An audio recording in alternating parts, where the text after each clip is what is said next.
Die krag van woorde in Spreuke. Spreuke 18:21.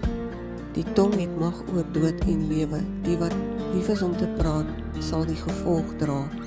Hemelse Vader, u woord leer dat lewe en dood in die mag van die tong lê. Here, help my om my woorde wys te gebruik. Bewaar my mond en lei my spraak, sodat my woorde van lewe, waarheid en bemoediging kan spreek. Verwyder hardheid, negativiteit en onbedagsame woorde uit my hart. Laat my woorde genesing bring waar daar seer is, hoop waar daar moedeloosheid is en vrede waar daar konflik is. Leer my om eers te luister en dan met wysheid te praat. Mag alles wat ek sê, u eer en ander opbou. Amen.